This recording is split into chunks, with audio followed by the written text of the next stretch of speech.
to keep our participants in the green zone, but also keeping ourselves as presenters in the green zone, because that's really important as we're doing that.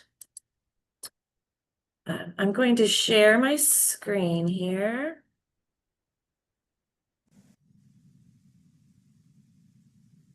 Okay. All right, so everyone, in case you don't know who I am, I'm Michelle Kloss. I am part of the statewide professional development team, and my role is on curriculum design. I'm going to be joined today by Monique Ortiz, who's our statewide professional development supervisor, and you'll hear from her later. And also I'm joined by Dottie Roberts, who is part of our statewide team also, and she is acting as the TA for me today. As we're walking through this presentation, we're going to present the Gagne 9 events of adult learning, but we also are going to be modeling how you can use your TA to help you with the engagement activities that are throughout your training. And also, we're going to focus on like tools within Zoom that you can incorporate for engagement. Alexa shared some tools that are outside of Zoom, and we're going to focus on ones that are in Zoom. If you are an in-person only trainer, you may not be doing these activities, yourself as the presenter, but you might be doing them as a participant. So there's still some value to that. And if you are already using the tools we're sharing, maybe you will learn another little tip that goes with it. So hopefully it'll be applicable for everyone. Okay. As we go through to this part of the session, please let's keep it very casual and informal. And if you have a question or anything, please just unmute and ask or throw it in the chat for us and let us know if there's something you would like. All right, I'm going to start with a video. The beginning of the video is kind of quiet, then it gets loud. I don't want to startle anyone, so please be prepared for that. I know the answer to question 2. Anyone? Okay, since no one wants to answer, I'm going to just pick on someone. Okay. Antonio? Antonio? Yes. Where were you? I was here the whole time. My Wi-Fi was lagging. Okay then. What's the answer to number 2? 36. What? Antonio, this is English. Oh. All right, so hopefully we won't have any Antonios in our class, but I have attended some where we've had Antonios in them. So this success of any professional development is going to hinge on learner engagement, but in a virtual world, the stakes are higher and it's more challenging. If the learners are not engaged with your training, it's going to fall flat. So we want to imagine a training session where the learners are active, they're involved, and they're connected with the material. So we're going to guide you through some strategies that you can use to try to help get those ideal situations and not end up with a bunch of Antonios. Okay. We're going to walk through Gagne's 9 events of instruction, and as we are introducing them to you, we're going to model them for you. So let's start with our objectives. By the end of this session, you will be able to differentiate between engaging versus an effective training, describe the connection between the Gagne's 9 events of instruction and an effective training delivery, explain the importance of selecting effective activities for your trainings, and then we will end with statewide trainer updates from Monique. In our agenda today, as you can see here, are those exact same topics where I outlined the different things we're going to be doing. So using a poll is a great way to gather some information about the participants. Alexa mentioned having a connection with people and getting to know about them. Doing a poll is a great way to do that. We're going to show you first how to create a poll ahead of time that you can then use in your training sessions. But before I actually show you how to create a poll, I want to make sure that everyone knows how to make someone a co-host in your meeting. This will let your TA assist with the engagement activities. They'll need to be a co-host to do that. And I have a screenshot to share with you. This screenshot is just from a call. Dottie and I hopped on, just the 2 of us. When you're looking to make someone a co-host, if you come down here on my screen where it says participants and you click on that, then the list of participants shows up here on the right-hand side. And you find who you would like to make a co-host. You find their name, and when you select that, you select co-host. This box pops up just to confirm that that's what you would like to do. So then you just click yes. And then after that, that person is now a co-host. They have access to the engagement tools that you have. It's a wonderful idea to have at least one co-host, because if something would happen with your technology and your internet glitches and you get kicked out, it would cancel the whole meeting. But if you have a co-host, that it would still continue and you would be able to rejoin. So it is a great idea to have at least one person in there as a co-host. Okay. Now I'm going to walk you through how to create that poll that I mentioned. So to do that, you need to be in your Zoom account, not the Zoom app, but in the Zoom on a browser. Okay, and this is my account that we're in right now. And on the left-hand side, here's a whole bunch of choices along here. One of them is surveys. If you click on surveys, then this is the screen that pops up. You have all surveys, my surveys, which are the ones that you've created or shared with me. And you can select on any of those if you want to narrow it down. You can also sort it by surveys or polls and quizzes. So you can say on here, I have these. This one is from a training that I was the TA for yesterday, and the trainer shared it with me. So it is now in my account so that I was able to launch it during our training yesterday. Down here is one that I have created ahead of time for today. And in a little bit, Dottie is going to show you how to launch that for us. But first, let's say we want to make a new one for a training coming up in the future. I go over here and I click the blue create button. It's going to ask me if I want to do a survey or a poll or a quiz. Okay, let's go ahead and do a poll. And then I click create. And now it's going to let me put my questions in. I can put in single choice answers, multiple choice matching, rank them in order, short answer, long answer, fill in the blank, or a rating scale. So I'm going to pick, just to make it as simple as I can for this example, a single choice. And then I type in my question. Oops. And I put in, what is your favorite color? Choice 1 is blue. And choice 2 we'll give is red. And if I would like to add more choices, right below it says add choice. You can add in as many as you want. Then you get to choose, do you want this to be a required question? And I guess my thought is if you're asking it, it's probably important. So we're going to make it required. We can also choose to show it as a drop down. And I want to make sure people know about this option to create breakout rooms. So if I turn this on and I have you complete this poll and you all select your favorite color, and then when I send you to breakout rooms, it'll put all the people who picked blue together and all the people who picked red together.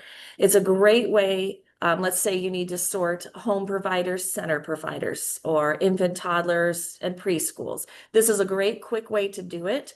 And it will sort that for you based off of their answers. So it's a wonderful tool.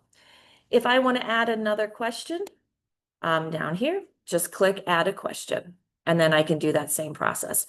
When I've completed all the questions that I want to create, I click the blue save button. And it now shows up here on my main survey page, and I did not put a title on it, so it still is untitled because you could put a name on it.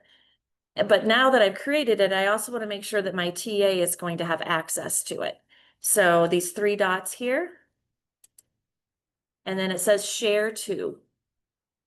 Okay, I also can, that's where I can go in and edit it. If I want to change the name or add questions, I can also do it by doing that. But I'm going to click share to, and it's asking me for an email. So I'm going to share it to my TA. So she pops up. It's not popping up, so I'm going to type it in. There she is. And I select Dottie and then the blue share button. So this will now show on Dottie's homepage on her in her Zoom account. So she has access to it. Yeah. And you can add in more people too, if you would like to. All right. So now, as I said, Dottie's a TA and she's going to model for us how to do the poll. So, Um, Sorry, I just saw the question, Dottie. Didn't mean to interrupt you there. Yes, that's how you set them up before the training. And the feature not being available, Amy, it's interesting that you mentioned that. That happened to us yesterday when we were talking about how many technical issues we had. Yesterday, it did not show up for us as an option to do a poll, and today it has. So we don't know the answer to that for sure. But yes, you can do it ahead of time and it should work. Ideally, it should work. Yes. Today it is working, so I should be able to go ahead. Right now, mine is hiding in more because I push record. So if you click on the more button, that is where it should be if it's not showing up on your bottom row of like next to your host tools and your share button. So it should be right there where Michelle has it. And then you just click on the poll and quizzes. And I have the one that she shared with me, the fuel one, and I'm going to launch it now. So you guys should have it. If you don't, please let me know.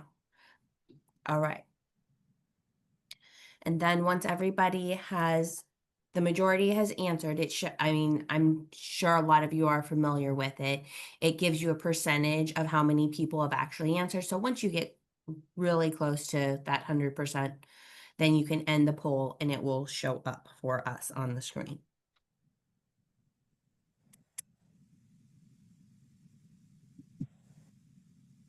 We do have to scroll down though, friends, to see that, and you are doing that. Perfect.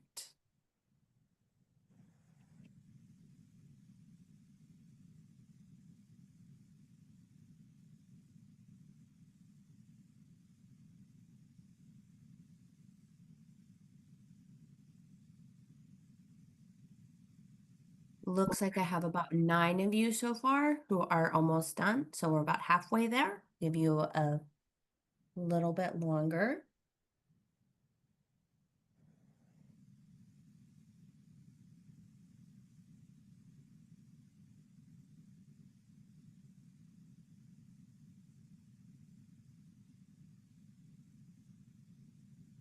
We're at 78%, so we have a few more that we're waiting on.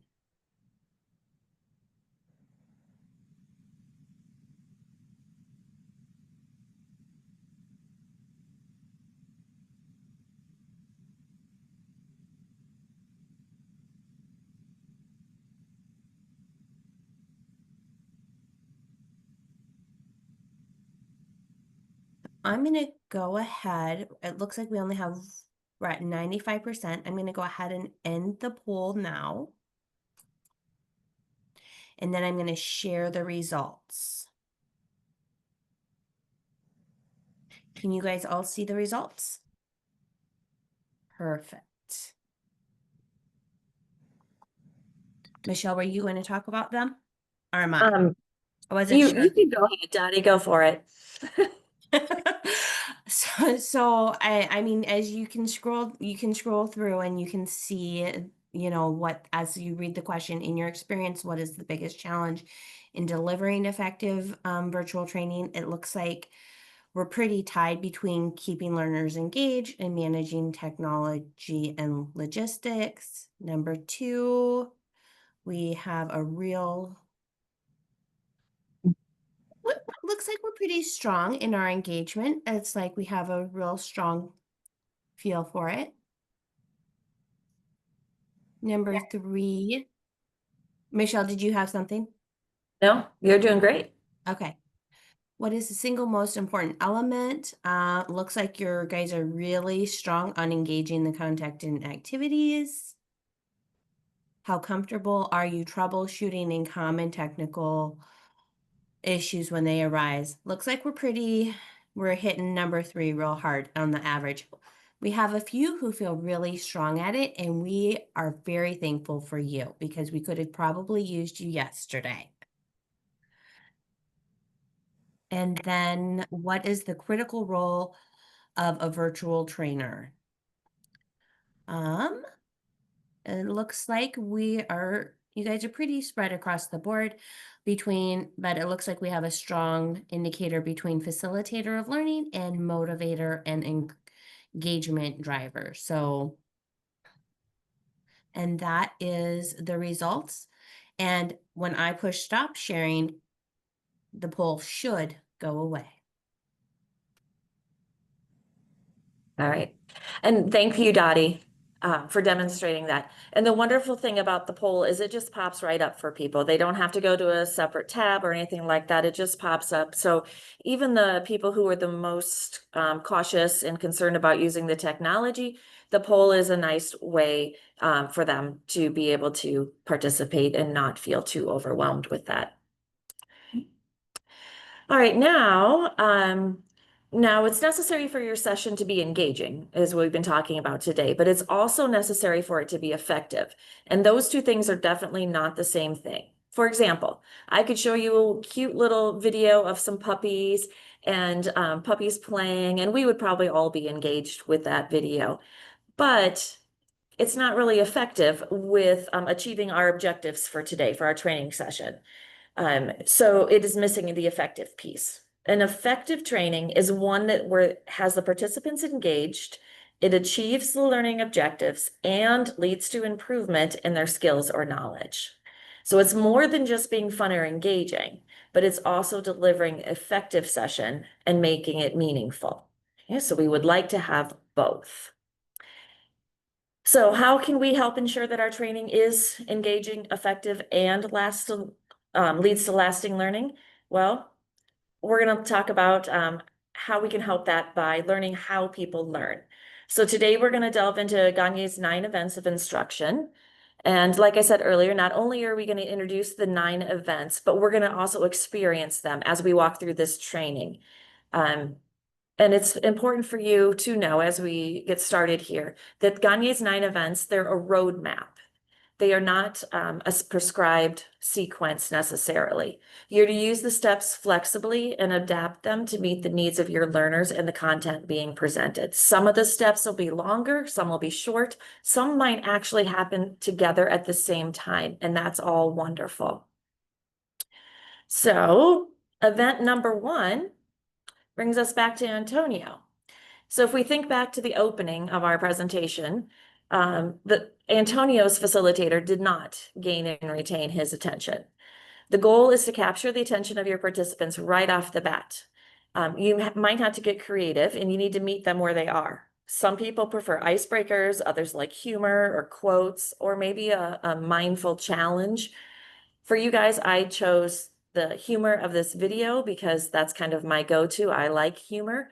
But you need to figure out what works for you as the trainer and what works for the learners in your session. Event number 2 is we need to inform learners of the objectives. Sometimes we skip through this, but in this presentation, I shared the objectives to you through a slide. Once you have your learners' attention, you need to let them know what to expect from the experience. So sharing the objectives with them prepares them for the journey that's to come. Gagne's event number 3 is to stimulate the recall of prior knowledge. By stimulating their recall of knowledge, it's valuable because it highlights what they already know and what they need to focus on. For the presentation today, we use the Zoom poll to activate your prior experience with virtual training. Completing that activity activated your prior knowledge, but it was also for us to show you how virtual polls work, so that you would have that tool available to you. So we can double them up as far as the purpose of doing our activities. Gagne's event number 4 is to present the content. That's where we're currently at in this session. Presentation of content is definitely key, but we want you to think of it as guiding the learners through a journey, okay? Not just lecturing them on facts, but guiding them through their journey. Event number 5 is to provide the learning guidance.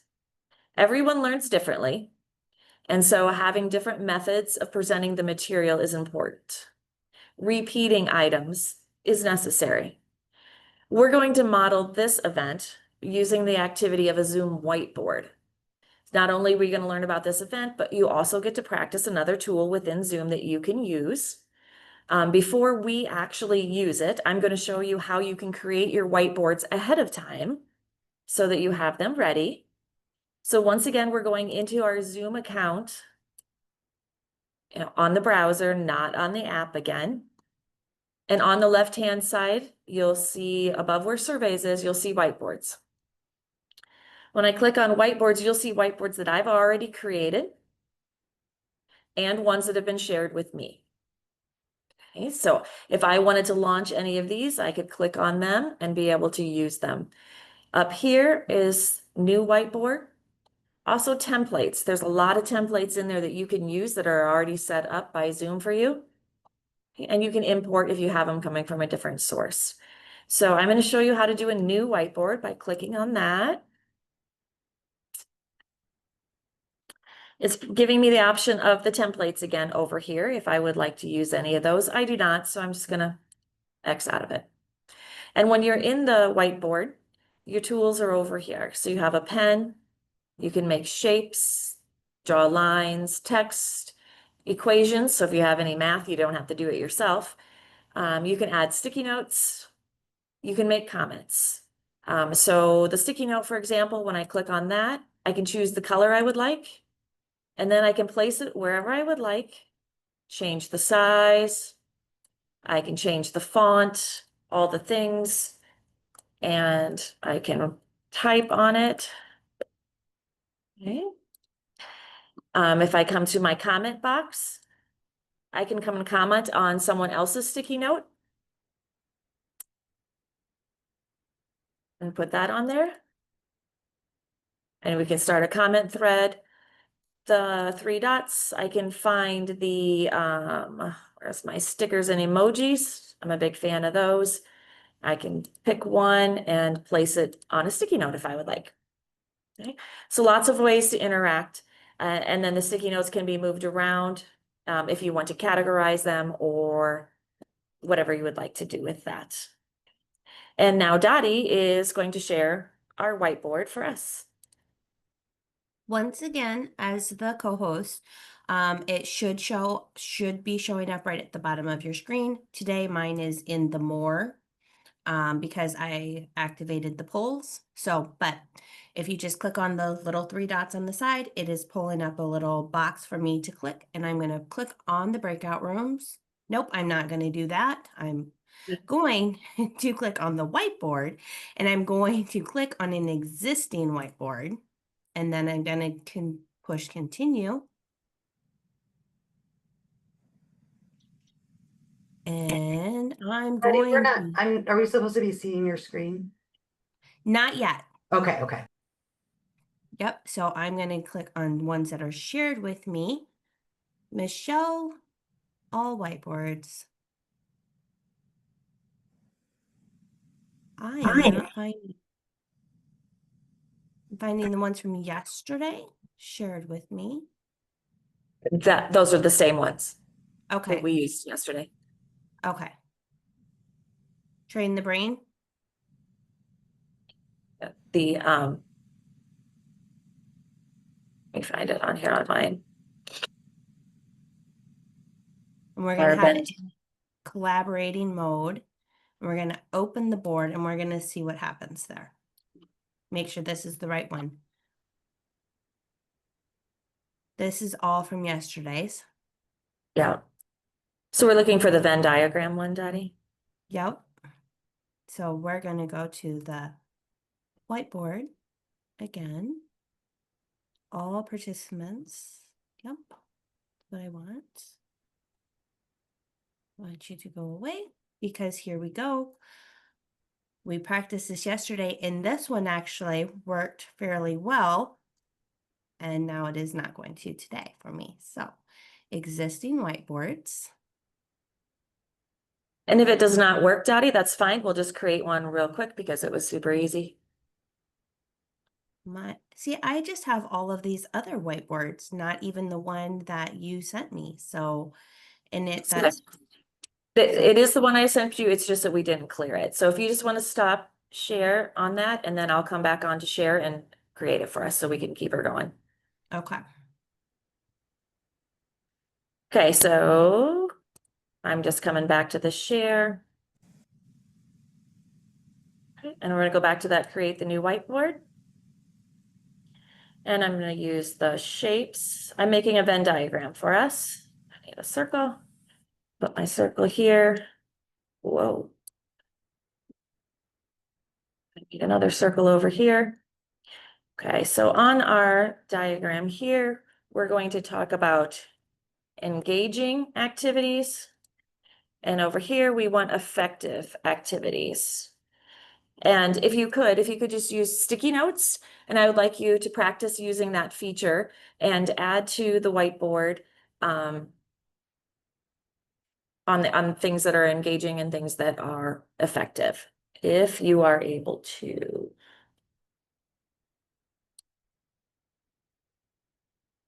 Sorry, are you able to access if you attempt? I have it on a separate screen, so that's why it's not going to.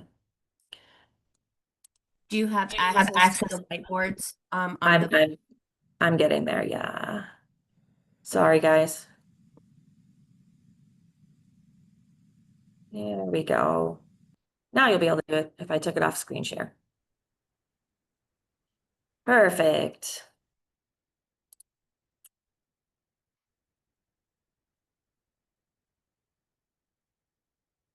And this is really for you to practice using the sticky notes.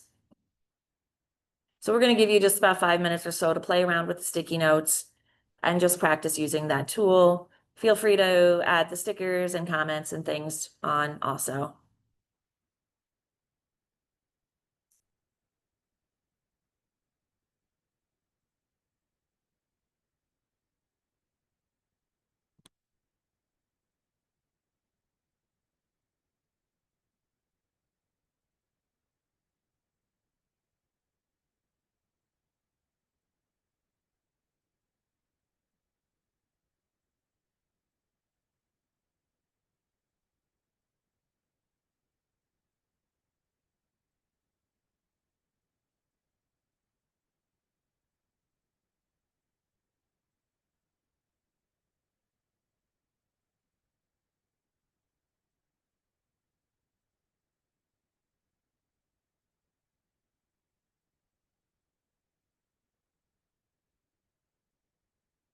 And another tool that you can use within the whiteboard is you can have it sort for you the sticky notes, and it uses AI to sort them by categories.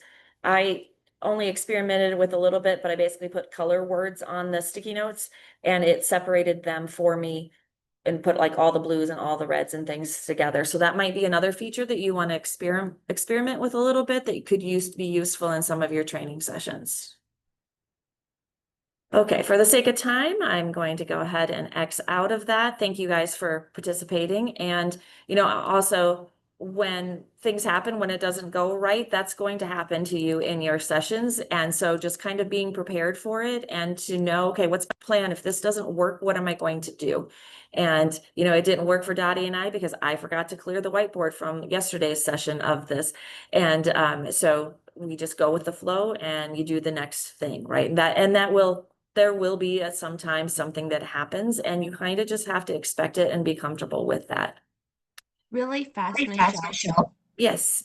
Can you show them how to clear it out? So is there a tool in the whiteboard to just show them how to clear it out really fast? There Or do we know is. it? Undos. Oh, that's just taking mine off. I am not sure where Okay. it's at right now, but it is in there. There is a way to clear it, Dottie. I just don't remember right now. And that is perfectly fine. It's just a note for me I was gonna ask, and if you knew it right away, I was like, great, you can show all of us, but we'll follow up. So then next we have Gagne's event number 6, which is to elicit performance. So after you present the content to your participants, it's critical to allow them time to practice. This will reinforce the content and allow them time to apply those skills. So we're going to practice this event by using another virtual tool, which will be the breakout rooms.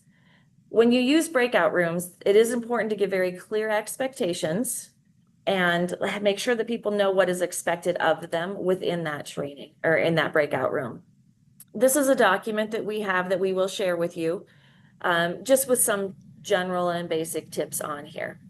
Before the session, you need to make sure you're defining the purpose. As you're planning your engagement activities and you think, oh, I'm going to do a breakout room. Okay, that's great. But what's the purpose of your breakout room? Why are you doing it? How is it helping to meet your objectives? And also, how many people are you going to put into a room? Think those things through ahead of time. Make sure you have clear and concise tasks for the people to do within those breakout rooms. And you want to assign a time limit. And you can do that within the features when you are sending people to the breakout rooms, so you don't have to worry about keeping track of it yourself. And also, it's good to give the people roles within the rooms so that they have a task to do. And if you need somebody to report out, to let them know that ahead of time. It makes everybody more comfortable if they know they're going to ask me to share, so I need to be prepared, things like that. Also on this document are the steps here on setting up breakout rooms in Zoom and then also in Microsoft Teams. And while the rooms are active and your people are in the rooms, you can broadcast messages to all of the rooms. You can send them warnings and notifications, warnings that the time's about up. You can also message through the chat in there. You can drop into the different rooms just to check and see what's going on and answer any questions that they might have. And make sure you're keeping track of time so that you're prepared for them to come back. And then after the breakout sessions are over, you bring everyone back and wait till everyone's there before you restart. And ask for share outs from the group. Have it be meaningful, the work that they're doing during that time, and have them share their thoughts or their reflections.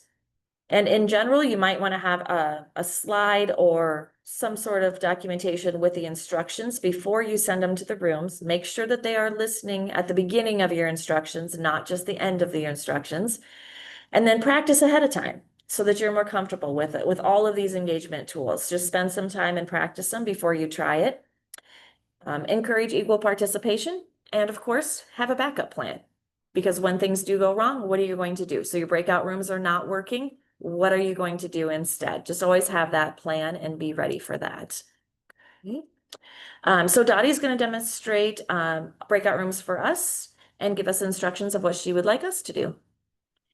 So Michelle talked about how we're going to decide somebody who's going to share out for us. So when we send you there, please pick that person right away.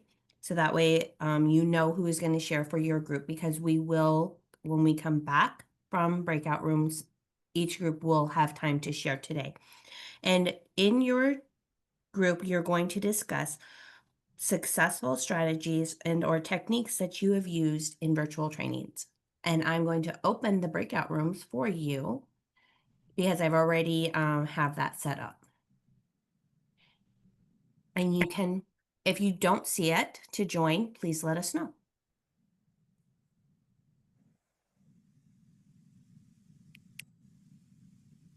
Vicky, I'm going to assign you because it looks like I had created this and you came back in on us. I'm going to assign you to room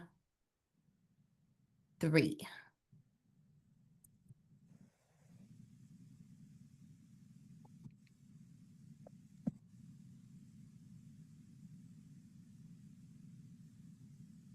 Michelle, do you want to stop recording while they're in the breakout room? Yeah.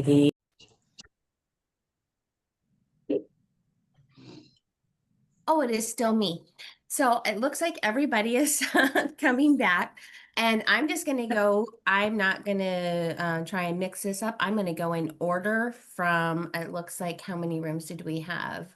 6 rooms. So I'm going to just go in order and start with room 1. If you guys would like to share with us, who was your person who is going to be willing to share? And if you don't know which room you were in, it's Dawn, Rebecca, or Regina. I mean, I can go. We had a variety of skill sets. So we have somebody who hasn't done an online all the way to very familiar. So what we talked about is starting with the Zoom tools and start with one thing, get comfortable with that, and then add to what you're going to use, how you're going to engage people, that kind of thing. We hope we answered the right question because we got in our room and we weren't really sure what we were doing. So Well, see, there, as from this morning, I thought I was really clear, so I should have, then we should have done something to make it extremely clear for you, so, but. I did send it through the chat, but I must not have gotten it through to everybody. Yes. we did not, I looked in the chat and I did not see it. So I don't know. Quite Sometimes possible. that's one of the things we talked about, making sure you understand if the whole group's getting it or rooms are getting it. So just really become familiar with, as a trainer, which is hard because you have to create a Zoom and practice in the Zoom. You can't just do it without the Zoom. So We're all on a learning curve, and we're learning that. Room 2 looks like Penny and Sarah.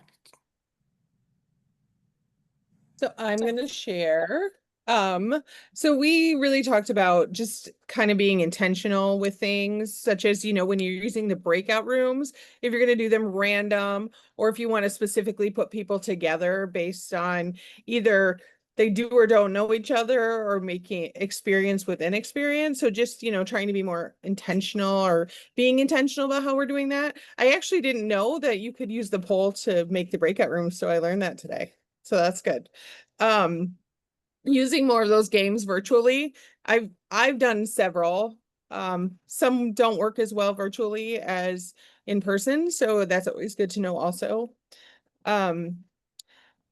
Sarah has said she just tends to share only the content for each session during each session instead of giving them all the handouts and such as that up front. And I thought that was a great idea also. So Yeah, those are wonderful ideas. And I did learn that too. And I think that's a great idea to use a poll to help move your breakout rooms forward. I think, as you're training. But moving on to room 3, looks like Kim, Liz, Marlene, and Vicky. So I'm going to be sharing for the room. So we had a couple, all of us had different levels of experience. One person has not done virtual trainings. One person had done a few, and then another one felt very comfortable with breakout rooms and polls and things like that. And we discussed maybe to gain more comfortability on Zoom, working with like a PD specialist to set up a Zoom beforehand and test it all out. I've done that before and that seems to work. And then you can test out what does it look like for people and things like that. But overall, we just kind of discussed what we've used, what we haven't used, and things we'd like to, possibly use in the future, which is all the things that we've basically learned today. That is great. I'm glad. So, in essence of time, room 4, Sherry, Raven, Laura. I'm going to butcher your name, Kashana. Did I even come close? I'm the spokesperson for our room. So we talked about looking at our curriculum to plan out those areas where we can use polls and breakout rooms to make the content more interesting. If we can replace when we're just talking and lecturing with them discussing a topic, we typically get more engagement. And then we talked about like using those jigsaw style activities to force like a threat cue. So because they have to become the expert in this topic and then they have to jumble up and share it with another group, it forces them to pay more attention to kind of have that threat built in. But really looking for creative ways to present the curriculum. So being prepared, looking through the curriculum and finding the best avenue to teach that component has been like the most successful strategies that we've all dealt with overall. Love that idea. Being prepared is really key. Room 5, Katie, Melissa, Michelle, and or Nancy. We kind of took ours a different direction, I guess. So the first one we all agreed that multiple screens are a blessing. when you're presenting. But then we took it as giving maybe some participation examples of what we do. So the first one was roll call questions, where the question is sent in an email prior to the training, and then during roll call, which also allows to take attendance, then the roll call on a person and say, so they'll say like, Melissa, you're up, Katie, you're on deck. And then they answer the question while you're going through. Another one we said at the end of the training using a waterfall question, such as, what is a super odd snack that you get judged on, would be an example question. And it's just to promote conversation that really isn't topic based, but makes that personal connection with each other. Also asking the question and allowing them to use chat, but encouraging not to later, is how can I make you smile during the training today? And another is, and I've done it not often, but I've done this in the past where I will, if it's a slide that I feel is something that the participants will know, I'll just say, who would like to present this slide? And then they get to talk about it, share their experiences about the slide, but then I will take over and say, you know, yep, you got it, or let me add some more to that about this slide. So everybody has an opportunity to share if they're comfortable doing it. And I usually always get a taker. I just haven't done it for a while. Those are some great strategies, Melissa. And last but not least, room 6, Amy, Jen, Tammy, Tiffany. We did not follow the directions and come up with a person to speak. So we'll just okay. start there, and I'll go Usually- ahead and share some things.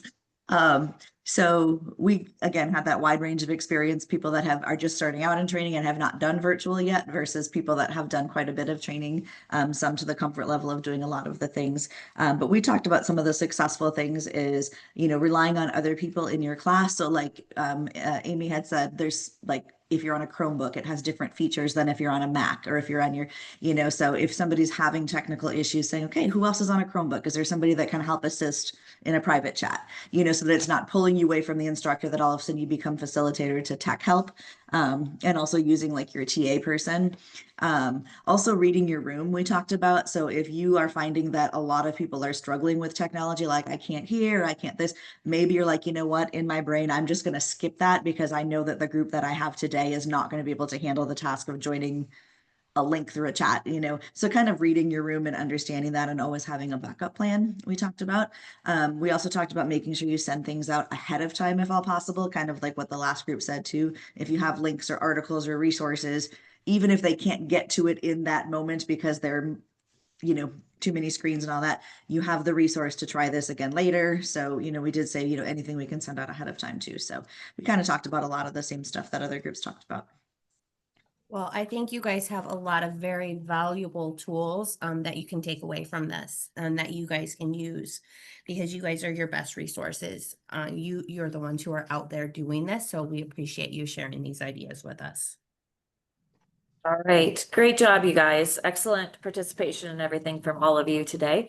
And so that was an example of how to elicit performance. So we asked you to do a task to show your understanding of the concepts, and you obviously did an amazing job. A benefit of that is while you were doing that, you weren't just reviewing any content that I may have shared with you, but you were learning from each other, and you guys are the people doing it every day. And the most valuable thing is to learn from each other tips and tricks. And the same thing with the providers that might be in your sessions, right? They are boots on the ground. And so giving them that opportunity with a specific task for them to learn from each other and share their ideas is very, you know, is very valuable and very helpful to them. On to Gagne's event number 7, which is to provide timely feedback.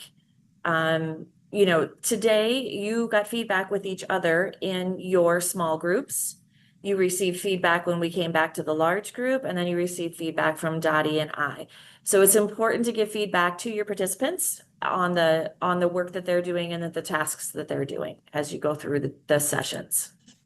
Event number 8 is to assess performance. We had Alexa's assessment at the end that kept us on our toes in the first part. But it's important to remember that assessments don't have to just be quizzes. They're about showing the recall and the use of the information that you presented. It's very easy in a virtual training to fall in the trap of it being a lecture presented by a PowerPoint. And we want to try to limit that. You have to some extent do that, but we want to limit it. Assessments need to reflect an understanding of the objectives and the learners showing how they could use that information. So in our next activity, we want to challenge you on ways to be creative on assessing the objectives from a training session. Yes, you can do a quiz, that's great, but we don't want to always do that. We want to be creative on what we can do. And there's a variety of virtual tools out there. Alexa's documents have some wonderful tools. There's more, of course, than that.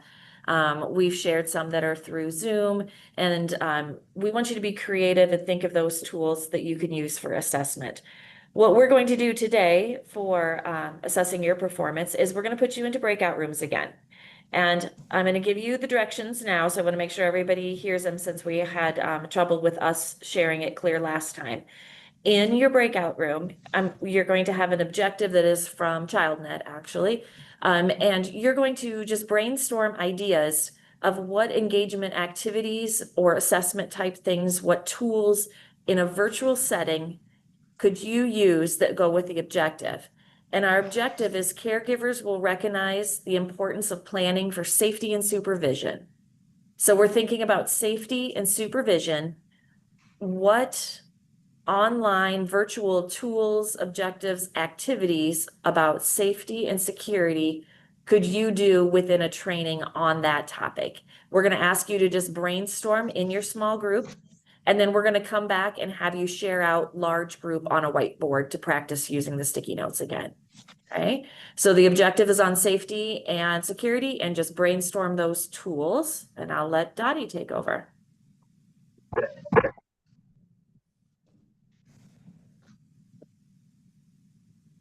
Okay, we can go ahead and join those breakout rooms as they pop up for you.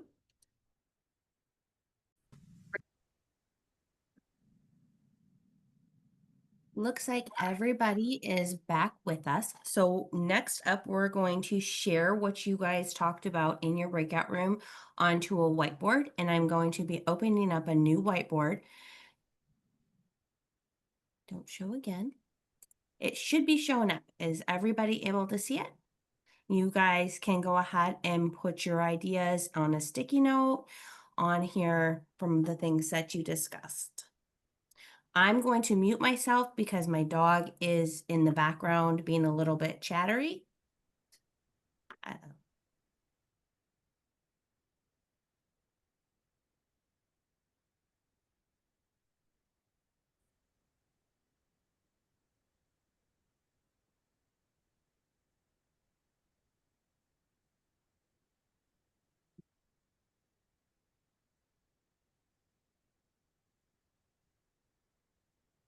Great job. I see a lot of people putting their post-it notes with things that they discussed. Good work. Remember, you can also comment on people's post-it notes that they've added, or use the stickers and emojis.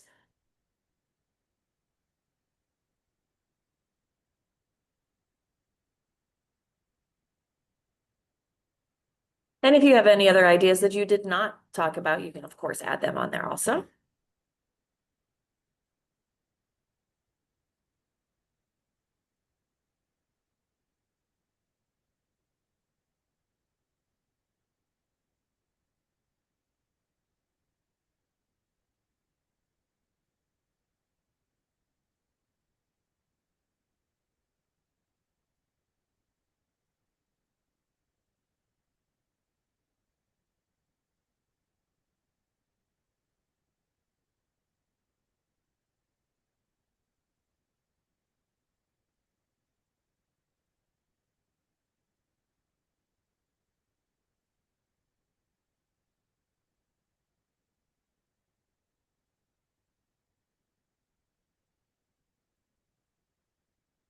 We're going to take about 1 more minute. I know you have a lot of great ideas, and I'm sorry to cut you off, but we want to make sure we keep everybody on time.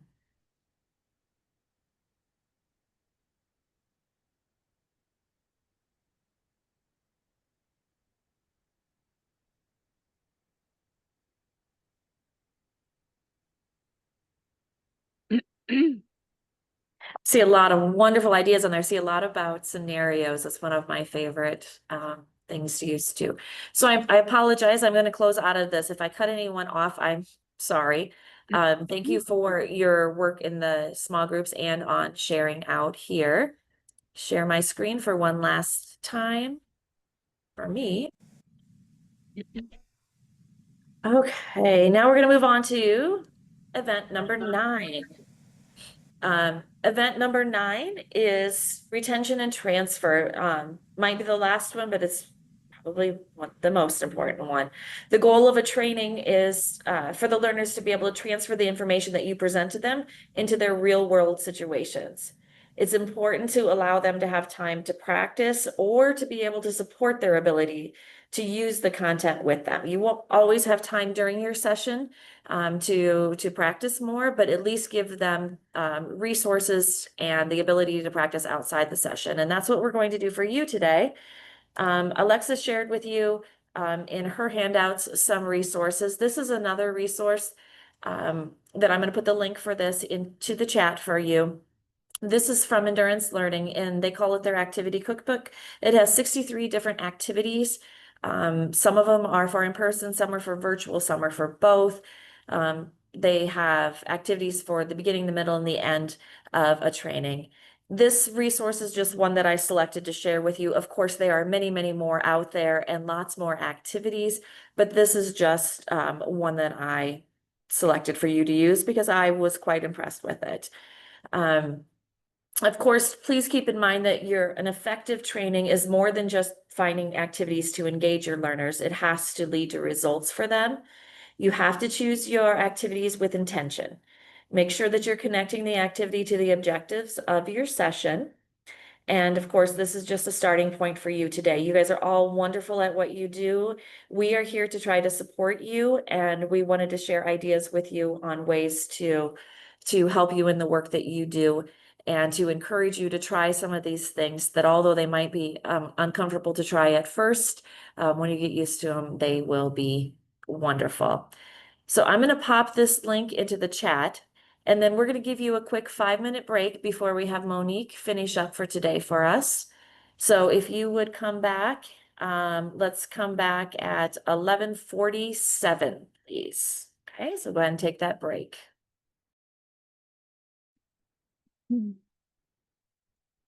All right, we'll let everybody come back to us here.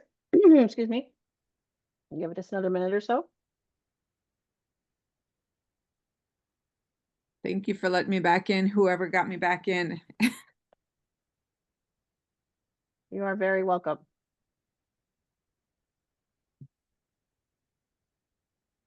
All right. Well, thank you everyone for taking a few minutes there to help me get situated. Can everybody see my screen okay? Where it says statewide trainer update? Fantastic. Check that off the list. Okay. Thank you for sitting through this last little bit with me. I appreciate the transition here. My name is Monique Ortiz. I am the statewide professional development and behavioral health specialist supervisor for CCR&R. My role is to really oversee the statewide behavioral health and professional development initiatives across the state of Iowa as it relates to CCR&R and early childhood. So my team is also listed here. You've heard from Dottie and Michelle today. Dottie Roberts is a statewide professional development specialist. She does the online training focus, really helps facilitate, manage you as trainers, facilitate those online trainings. And then Michelle is our statewide professional development specialist, where she's obviously that curriculum design focus. We also have a third person who is new to us now as of last week. Her name is Lori Phelps, and she is the third statewide professional development specialist, and she is really focusing on special projects. And one of the big one right now is a child care director, center director training administration track. And so really trying to pick that up again this year and continue to have that moving that forward. And the really reason she's more special projects is because it's kind of outside of the realm of our of our normal core series that we usually typically do. So just so you know, that is the buildup of our team, and I really appreciate you attending today so we can kind of give you a few updates as to what's been going on and what's going to impact you moving forward in this next fiscal year. Okay, so a couple things we're going to talk about today are coaching for professional development credit. You might have heard a little bit about that. We'll talk a little bit more. How the diversity, equity, and inclusion federal mandate has impacted us. How we'll be accessing materials moving forward. Changes to a certificate process. Changes to statewide and regional delivery, and some additional expectations that we kind of have for you moving forward. You'll notice in the chat box, and we'll get to it in a minute, but you'll notice in the chat box, I did drop a document in there around the DEI considerations. We will get to that topic, but I just want to let you know it's there because we're going to be going through that when you can follow along on that when we get to that topic. So, but first of all, we want to talk a little bit about the evolution of our CCNR professional development. In this last year, we've had quite a bit happening. We've had to update quite a few of our curriculums due to the diversity, equity, inclusion, the rewrite of HHS comms, and the integration of coaching. It's really affecting how we organize and present our trainings. One of them being how coaching is now going to be available for professional development credit for providers. Again, we'll get to that in a few minutes, but really know that is something that we've been really working hard on to allow that to happen. HHS is now put their stamp of approval on it, and so we are going to be rolling that out this year. How participants can also complete a training series multiple times and still receive credit. So one of the things in the previous years you may or may not have known is every time you took a training, you have to wait 5 years before you could take that same training again. Well, HHS is under new leadership, and they now believe that you should be able to take a training as many times as you want to retain that content knowledge. We should not have a 5-year mandate on that. So they can take ChildNet, they can take ECPBIS, they can take School Age Matters as many times as they want, as long as they need the content, and they can still receive credit for those hours. So that is a big change. And there will be clarifications needed moving forward on that. I'm sure they'll have lots of questions about that. You might hear about that a little bit in your trainings as you're managing them moving forward. So just in that.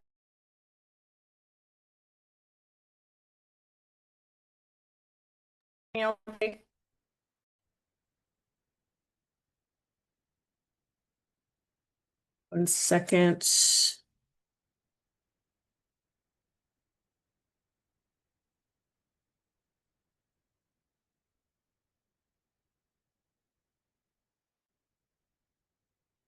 Sorry about that. Of course, what happens in a presentation? Technology, your butt's done. Of course,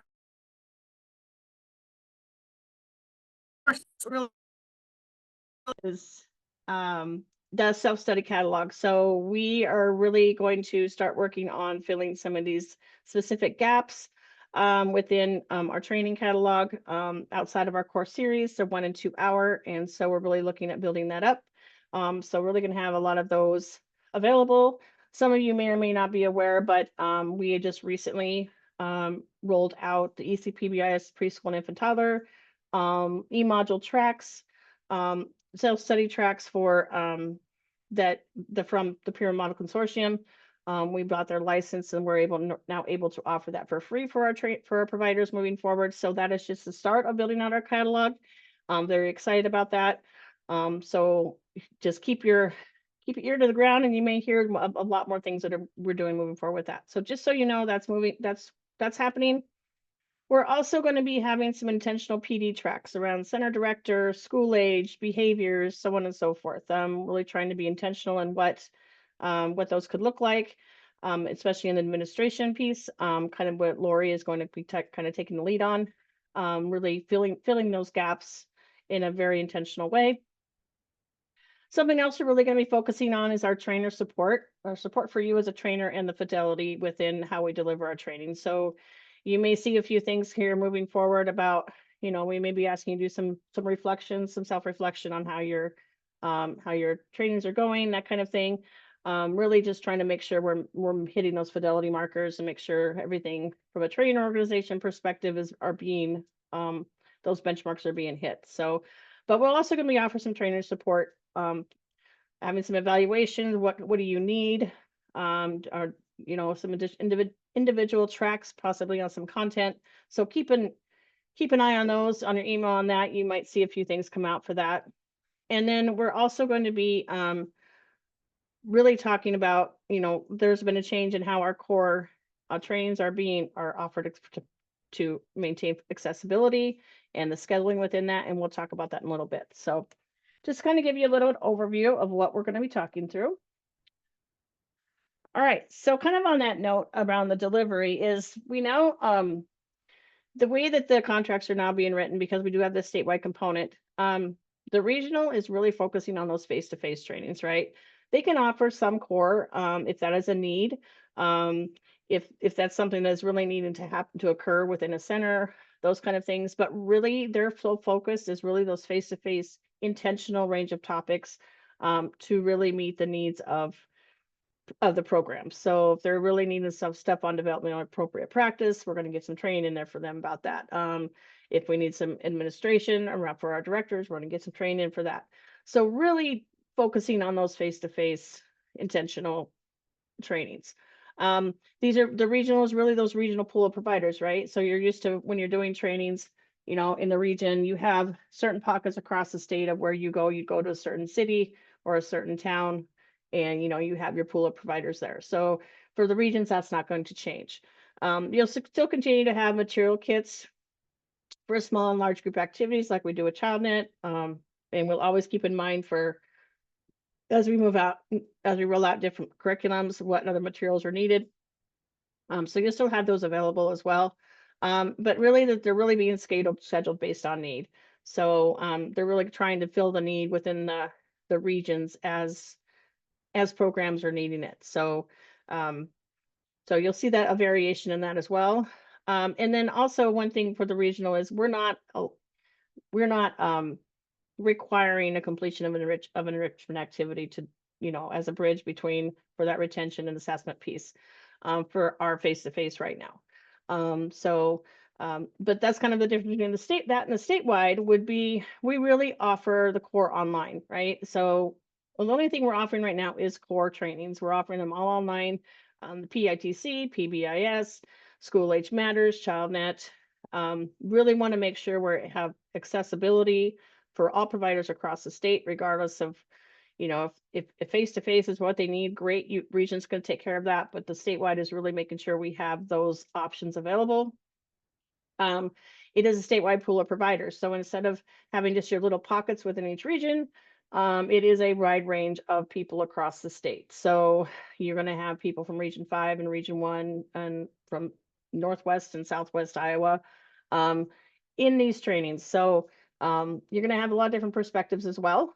So that can be a little more challenging especially for some of you that are used to those specific pool of pockets of providers. But I also believe that we're also going to have a lot more enriching activities because you have a whole lot of different perspectives. So, so I think that that's an opportunity for us. Assignments may be required depending on what series it is, and the way those are built out. And then we're also going to make sure there's multiple series available throughout the year to optimize that accessibility, kind of like we talked about before. So, all right. So we're going to talk a little bit about diversity, equity, and inclusion. But I first of all want to let everybody know right up front that CCR&R does not view itself as an expert around critical race theory and its diversity, equity, inclusion, and related subjects. This guidance that we're providing you has been provided with input from various credible sources, including Iowa Department of Human Rights and Iowa Health and Human Services. We have put together some guidance because it did impact us quite specifically. But just know that we are just doing our due diligence and we're learning as we go. So we will be making changes as we continue to learn about how this is impacting us. So you're probably wondering what in the world is this thing? So basically what it is a federal order came down back in January that's restricting the characterization of race, gender, and class as dominant.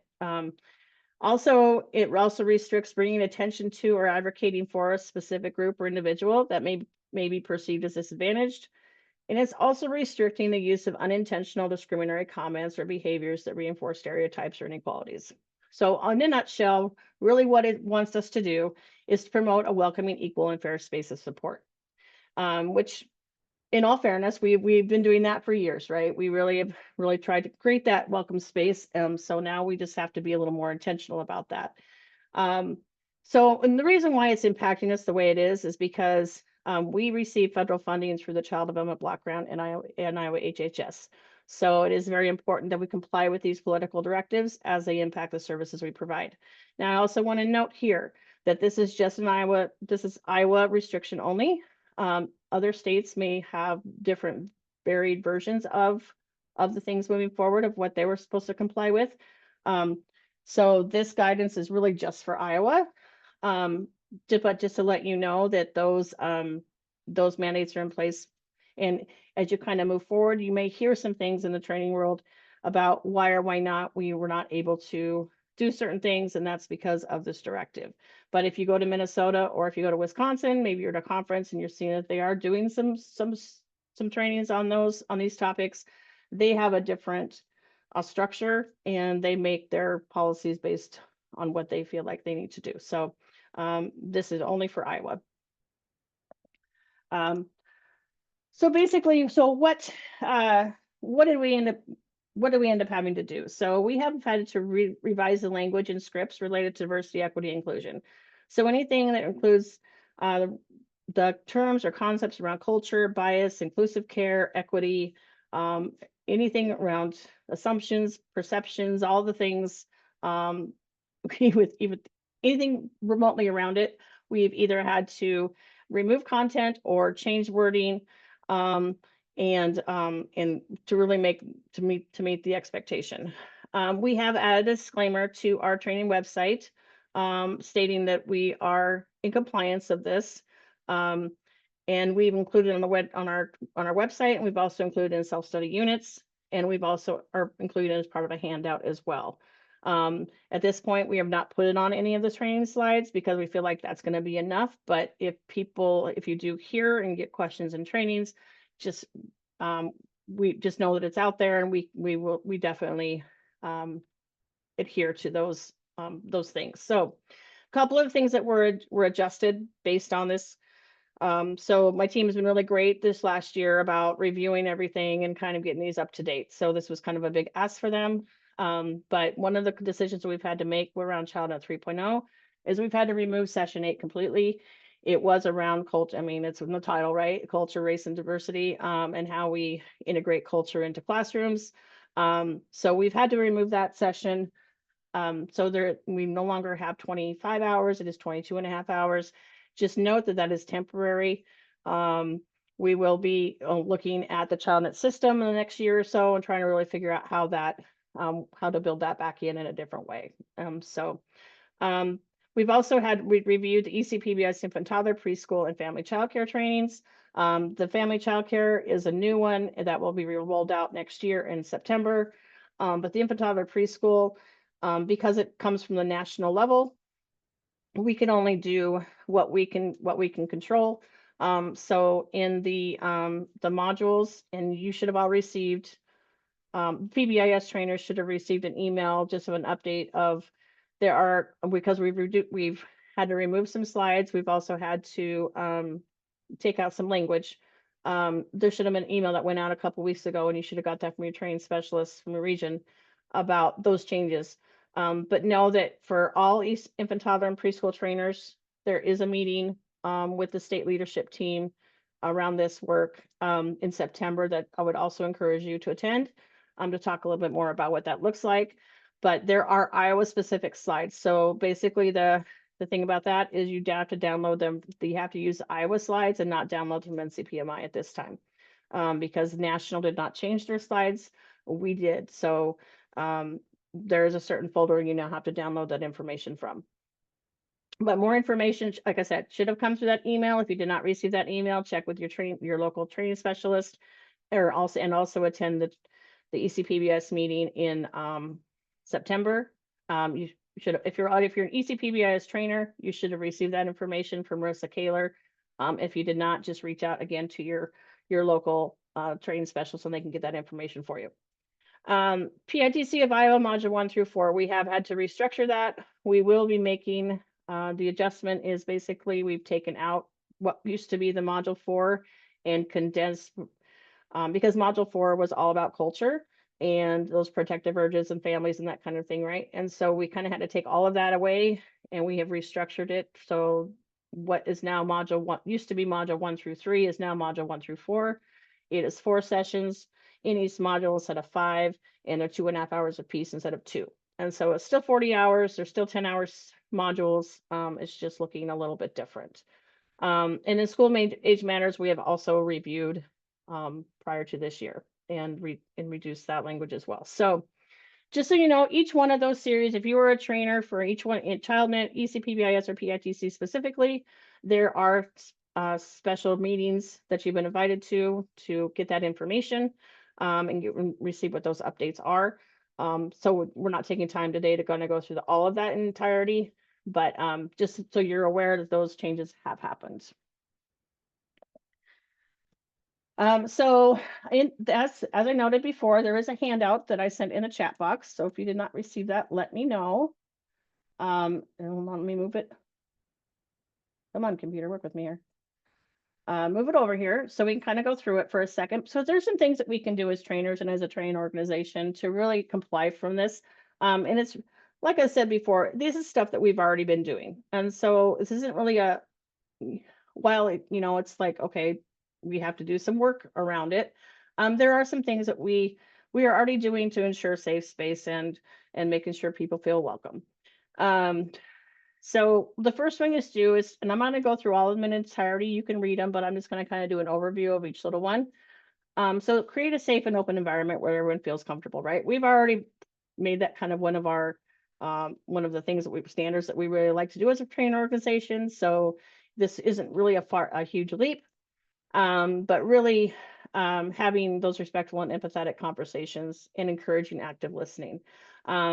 The other thing that we can do is we can integrate diverse perspectives into our curriculum. So you'll see some of the changes that were made are really, taking out some of those and not marginalizing racial, ethnic, gender, and culture groups, really making sure we have those broad perspectives, right? Also facilitate constructive conversations which promote critical thinking and respectful dialogue. Now, in this world, we know in the world that we are in, early childhood, right? We're going to have these conversations with providers. Providers work with families. We're going to deal with their different beliefs, and we have to be able to have those conversations with providers about, different skills and strategies around how do we effectively, work with families, right? So, but you can do that in different ways. You can have constructive conversations. You can acknowledge when those conversations go awry, but really, repair the harm, right? You can also offer self-reflective activities to encourage critical thinking. So a lot of that can be done through scenario work, right? Asking them the open-ended questions and letting them share their experiences is one way to do that.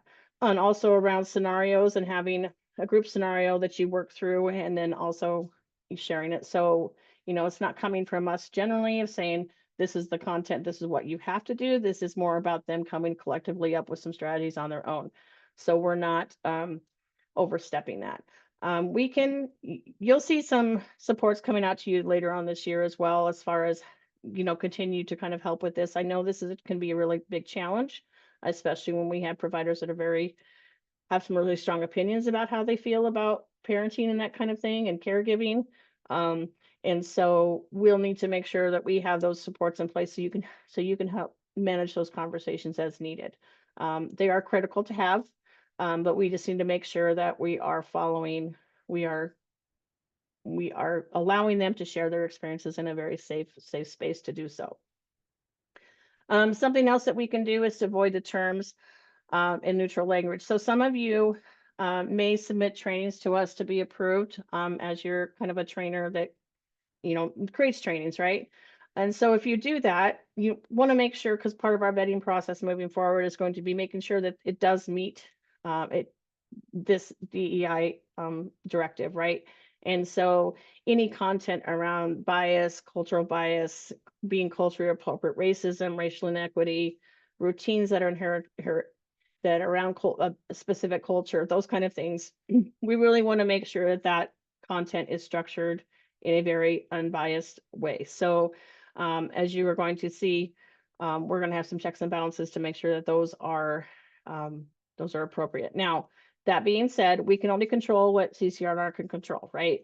And so we can't control what other agencies are presenting and that kind of thing. So you may see still safe trainings out there that people present around these topics, and that's totally okay. That's their prerogative. That is, they are obvious. They may or may not be funded through federal funding and don't need to worry about this piece. CCNR is, so just so you know that that information is going to be out there. But we as a training organization are just trying to be very intentional to make sure that we are following that directive and meeting those expectations. And then something else that we can do is to avoid bringing attention to specific groups through contents or charts. So an example may be feeding routines, comparisons of specific groups. You might also have something about high levels of expulsion due to behaviors because of race. We need to not be doing that. And then also be very conscious about images that we're using. We don't want to highlight one group over another in a negative context. So for instance, if you see two children in a picture, that maybe they've got, maybe one's biting the other or something like that. We got to make sure that we're not using pictures like that portray a negative context, especially if you've got different races in that picture. So just make sure we're being very conscious about that. And then also include multiple means of engagement expression to meet varied abilities and learning styles. So, just go back on what you know about those adult learning styles, right?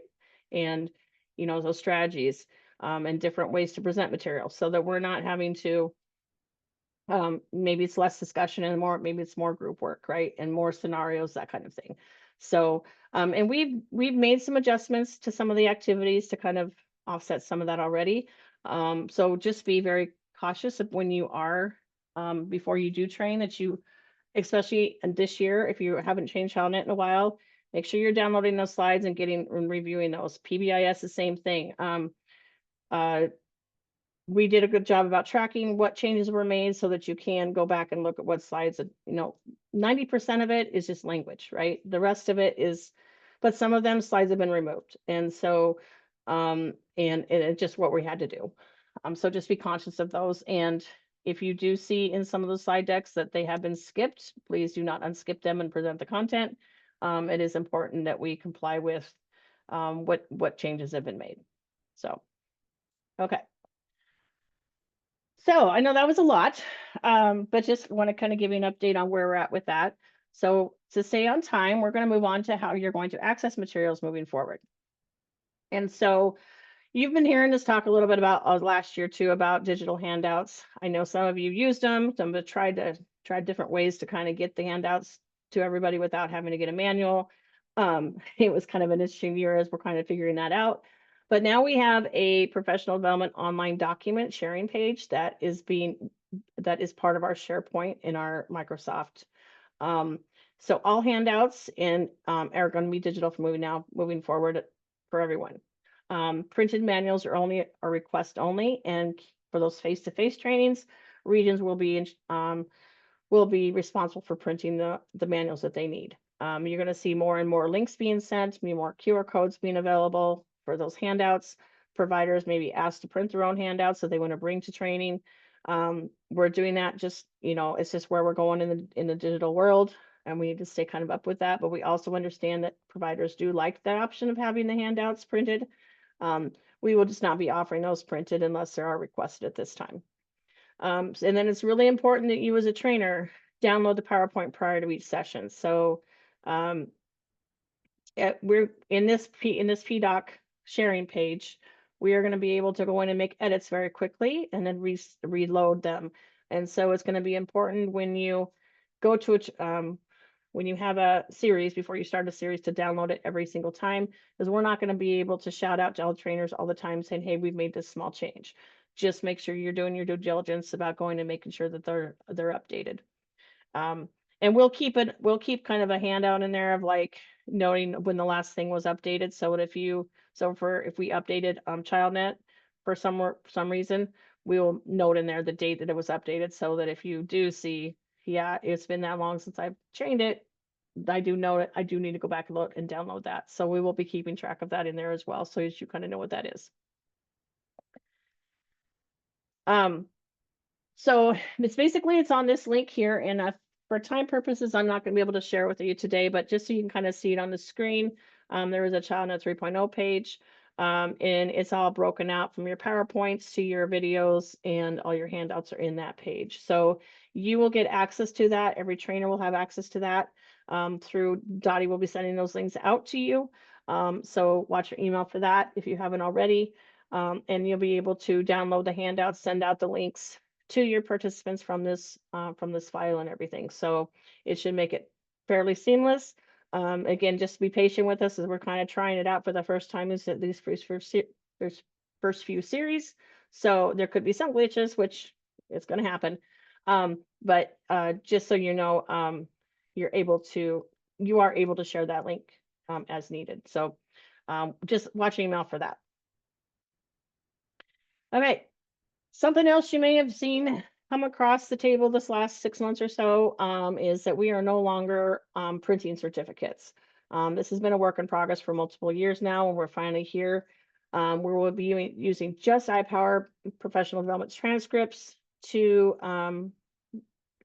instead of printing certificates. And so not only are we doing that for providers, but we are also mirroring that and paralleling that for CCRNR staff and trainers as well. Just so you know, everybody is going to this, not just providers.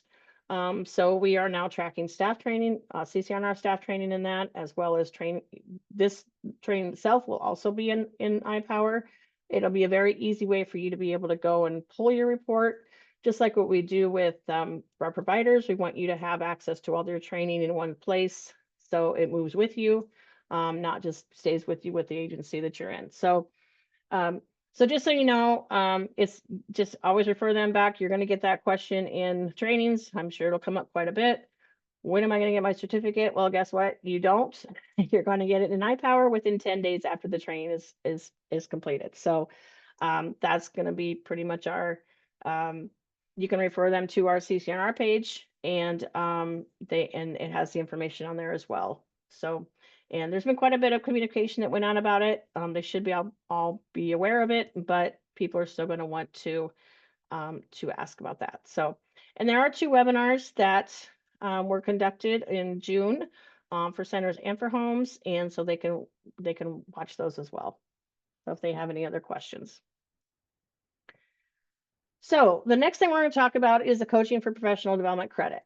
And so coaching, for those of you who know me and I've been around for a little bit. I have been kind of spearheading this whole thing for about 8 years now. We have been needing to get coaching into our system for a long time. We do know the bridge from coaching, from training to coaching and integrating, implementing skills within our in the program is much more effective as far as moving quality forward, and instead of just taking training alone.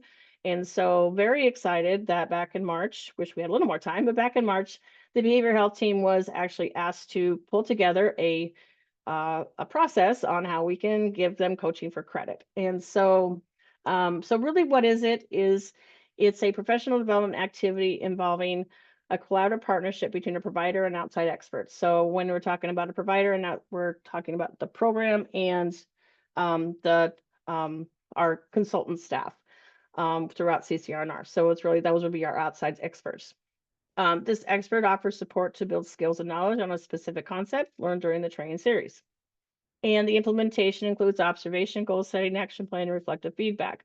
For those of you who are aware, kind of familiar with that, it is around, we do utilize the practice-based coaching cycle. And that's what's included in that is those steps. So why is this happening? I kind of showed a bit too about, it's been a passion of mine, but also HHS is allowing times for CDH and centers to be able to use clock hours for time spent with a coach. And so Those licensing regulations took effect on July 1st of 2025 for centers. And the homes will not be updated until 2026, but because we have been piloting ChildNet 3.0 coaching for the last 3 years, it was a natural grandfather in to allow that as well. So what more does that mean? We're going to be offering coaching for credit for ChildNet 3.0, ECPBS infant toddler modules 1 through 6, and ECPBS preschool module 1 through 6. The program, it is an individualized coaching. It is not group coaching, so it is per individual, and that per individual must have completed that either one of those training series prior to being eligible for coaching. They must be registered or licensed with HHS. They apply through our behavioral health page, and then the child care consultant will coach them through the process. One thing to note is that they do not, this does not replace IQ4K or any other quality initiative. This is a whole separate thing. And that participants will earn 3 credit hours in addition to the hours completed in the series. So those say you took ChildNet 3.0, this year you're going to get 22.5 hours of training credit. And then if you want to do coaching with that, you'll receive 3 credit hours, 3 additional credit hours if you choose a certain, based on a certain topic that you choose. And then these credit hours can count towards half of the registration hours. So so for instance, a home gets 12 hours of training credit, needs to have 12 hours of training a year for their licensing. They can only use 6 for coaching. So just so you kind of know what that looks like. Now, really, I just want for today's purposes, just so you have an idea that this out there, this is your general knowledge about it. As far as the onesie twosie of what that looks like, CCR&R staff was just trained on it this last week. We were just in Des Moines for 2 days doing that, and so we are starting this process. But we're still learning. So all the things that go along with it will come through CCR&R. So just always refer them back to, hey, this is what I know. Talk with your consultant. They can get you the information you need. So we don't want to put that burden on you guys as trainers, but really I want you to just kind of know that's the information. You at least know that it's out there, you know what it's all about. And it's just the basic information that you would need within a training. Coaches, get credit for coaching, it is through a guided action plan. So the coach will assist providers through guided action plans, which is basically a goal sheet that is kind of completed for you with some prompts, and then you just have to go and kind of tailor it individually based on those prompts. So it's a practice-based coaching cycle, like I kind of mentioned before, that talks through the collaborative partnership, goal setting, action planning, focused observation, and reflective feedback. So very excited that we're here, but we still are in the very, very infancy stages of this. There's a lot to learn and a lot to still do and implement within this. So stay tuned. You're going to hear more about it and throughout your training as you move forward. So basically what can you do with this information is just really more to gain a basic understanding for what this is, right? You want to be able to answer questions when it comes up. You also want to refer the providers to the CCR&R staff page for online, because that's that for any statewide, because like I said, with those statewide pool of providers, you're going to want that statewide page, but then also your local PDS specialist for your local series for more information. Promote the coaching for credit to raise awareness among educators, and then stay informed by subscribing to our CCR&R training newsletter. And we'll be sending a follow-up email on Monday with these links so that you have them, and the recording to this training as well today, so you also have to refer back to. So I'm going to spend the last few minutes on trainer expectations. We talked a lot. Alexa and Michelle and Donnie did a great job the last 2 days really talking about engagement and how do you make that effective, right? And so again, it's really one of our big goals this year is really trying to focus in on those effective strategies. We want to make sure we're getting the best we possibly can out of the training experiences that they have. So really promoting it safe learning space, right? So what do we need to do without that? We want to make sure we're validating their experience, provide solutions to common barriers, and ask questions about why they want to learn. We really want to also explain the why and involve them in their learning journey. So Really focusing on those this year and really trying to, make sure we're giving the best possible learning experience we possibly can. The other thing for that engagement is to utilize a variety of learning tools, like all of the ones that you've learned today's the last couple of days: Whiteboard, Kahoot, Mentimeter, polls, evaluations, right? Get familiar with those tools. Take some time to learn them. It really will help with those engagement pieces. And you can use those tools not just in an online setting either. Use those in a face-to-face too. It's very easy to do. There's a QR code. You set them up. They have their phone. You can do all the things in those as well in a face-to-face training. So don't think that those tools can only be used in a virtual setting, because they can also be used in other ways too. So a couple things that we're really focus on for your preparation for your training. So prior to the training, download your PowerPoint before a session, right? Go into that PDoc and make sure that you have the right and current information. Schedule your virtual registration links for those online sessions. As a note, try not to do that through the app. Don't do it through the Zoom app on your desktop. Do that, log into the browser and go to it that way, because the app doesn't sometimes give you give you all the things that you need, especially with those registration. It's important that we allowing for our participants to have to register, and we're setting them up as registration links and not just your basic one, because it's part of our security that we have. Also, one is security, and two, it allows us to track who is registering and who is not. So when we need that data as we're kind of planning trainings out and trying to figure out, okay, so we've had 30 people sign up for a training, but only 7 people have signed the registration link. So that'll kind of trigger us to know, okay, are they committed or are they not? So we kind of need that data as well. So please make sure you're setting those up for the virtual registration. I can't stress it enough. It's very important that we do that. And if you cannot if you need support on to do that, let Dottie know and she can walk you through that. Provide time to review and note any updates. So take some time to look through the slides and the notes and just get comfortable with it again. Some of you may not have trained for a few months, and I know if I don't use something, I lose it. I have to go review too. So just take a few minutes or take a couple hours a week and just kind of go back the week before and just kind of go back, get yourself re-familiar with the content. Plan your engagement activities. So if you need to set up polls or if you need to set up whiteboards, those kind of things, any of the things you can do ahead of time, the Mentimeters, the Kahoots, that kind of thing. Don't wait until 10 minutes before your training starts to do those things, because chances are they're not going to be successful, because you probably were in a hurry and missed them. So take time to do that. Practice your technology. Check to make sure your videos are working. Check to make sure if you're in a face-to-face that you download those videos onto your computer. So if you don't have internet connection, you have access to them. Really make sure you have the technology is working the way it needs to be working. You have a projector, all of the things. If you even have to visit the location to make sure that they're practicing technology, I'm sure they'll love to let you in to do that. Create a contact list of notable community partners for future reference that you can share with your providers. So your CCNCs, your CCR&R representatives, your CACFP. It's just, if you need help with who those are, you let us know. We can get that information to you. And so that you can share those community partners with your programs, your providers, to let them know who those additional supports will be. And then also one really key important thing, and we kind of talked about it, kind of alluded both in Alexa's and Michelle's presentation, is about the welcome email, right? Take some time to welcome the providers to your series. Through an email, introduce yourself, let them know, hey, I'm here for you. Here's your expectations of learning, but also we're going to using this different technology and during our training. Here's a tutorial on that. Go in there and learn it for a minute, so that when you come to the training, you're prepared to use it.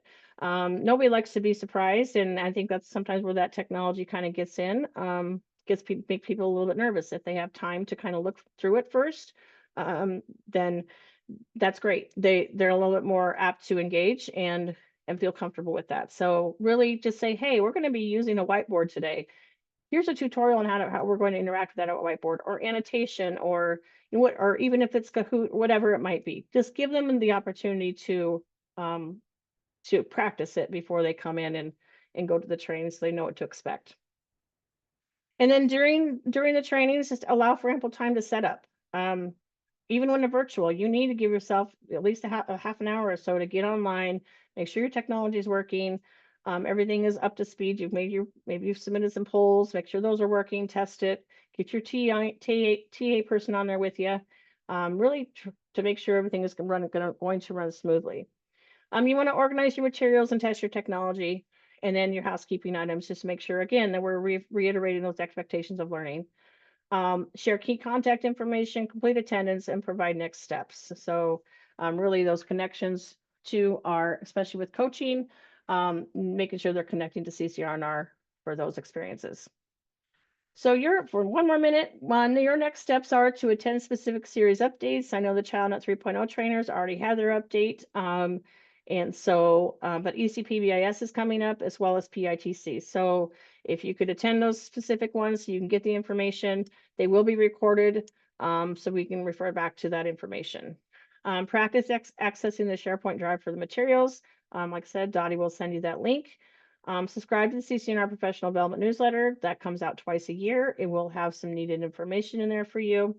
And then watch for trainer professional development opportunities throughout the year on boosters and content boosters, and also book studies and that kind of thing.